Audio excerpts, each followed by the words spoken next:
అందరికీ నమస్కారం. నేను ఈ ఛానల్‌ని ఎందుకు స్టార్ట్ చేశానో ఒక్కసారి మీ అందరికీ చెప్పాలి అని అనుకుంటున్నాను. నేను ఈ ఛానల్‌ని స్టార్ట్ చేసి 1 ఇయర్ అవుతుంది.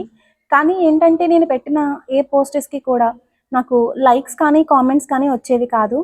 కానీ నేను తీసుకున్న ఇనిషియేషన్ అనేది నాకు నచ్చింది. దాన్ని ఇక్కడితో స్టాప్ చేయాలి అని నేను అనుకోవట్లేదు. సో, ఇక్కడ ఏంటంటే నా సొంత రచనలతో నైతిక కథలను వాయిస్ ఓవర్ రూపంలో మీకు అందించాలని అనుకుంటున్నాను. ఈ కథల ద్వారా మీ పిల్లలకి ప్రేమ, స్నేహం, నిజాయితీ వంటి విలువలను సులభంగా హృదయానికి హత్తుకునే రీతిలో చెప్పాలి అని అనుకుంటున్నాను. ఇక్కడ ఏంటంటే నేడు ప్రతి ఒక్కరు కూడా తమ బిజీ లైఫ్ స్టైల్‌లో పిల్లలకి మోరల్ స్టోరీస్ చెప్పడం అనేది చాలా తక్కువ జరుగుతుంది.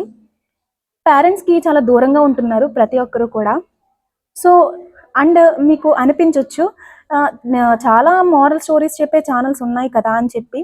కానీ ఈ ఛానల్ ప్రత్యేకత ఏంటంటే నేటి డిజిటల్ యుగంలో యానిమేటెడ్ వీడియోలు ప్రాధాన్యంగా పెరిగినా ఈ వీడియోల్లో కేవలం నేను పెట్టే వీడియోల్లో కేవలం ఒక పిక్ పెట్టి నా వాయిస్ ఓవర్ ఇద్దాం అనుకుంటున్నాను. సో, మీరు ఇది ఎక్కడి నుంచైనా సరే వినగలరు. జస్ట్ ఆన్ చేసి వినగలరు. అలాగే ప్రతి ఒక్కరు కూడా పిల్లలు ఏం చేస్తున్నారంటే యానిమేటెడ్ వీడియోస్‌ని చూస్తున్నారు. మేజర్ ప్రయారిటీ ఇస్తున్నారు.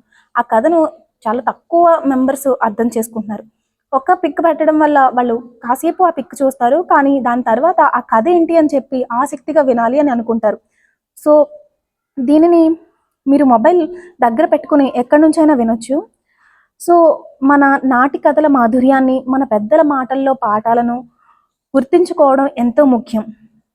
మీ పిల్లలు ఫ్యూచర్‌లో ఎదుర్కొనే ఏ సిట్యుయేషన్స్ అయినా కానీ ఎలా రెస్పాండ్ అవ్వాలి అని ఈజీగా అర్థమవుతుంది. మనం చాలా కథలనే చూసాము. లైక్ 'ఆవు పులి' కథ, లేదా 'ఏడు చేపల కథ', 'కాకి చిలుక' కథ, ఇలాంటి చాలా కథలనే విన్నాం. సో, ఇలాంటి మంచి కథలను మీ పిల్లలకి అందించాలని నేనైతే అనుకుంటున్నాను. సో, మీ అభిప్రాయాల్ని, కామెంట్స్‌ని నాకు చాలా ప్రేరణ ఇస్తాయి. మరిన్ని కథలు వినాలంటే దయచేసి ఒక లైక్ చేసి కామెంట్ చేయండి. సబ్స్క్రైబ్ కూడా చేసుకోండి. మీరు చాలా ఛానల్స్‌ని సబ్స్క్రైబ్ చేసుంటారు. కానీ మీరు చేయడం వల్ల నాకేంటంటే కొంచెం సపోర్టివ్‌గా ఉంటుంది. అంటే నా స్టోరీస్‌ని ఇంతమంది పిల్లలు వింటున్నారు అని నేను కొంచెం స్పోర్టివ్‌గా తీసుకొని ముందుకు వెళ్ళగలను. సో, అందరూ దయచేసి ఒక లైక్ చేసి, కామెంట్ చేసి, సబ్స్క్రైబ్ మాత్రం చేయండి. థ్యాంక్ యూ అందరికీ.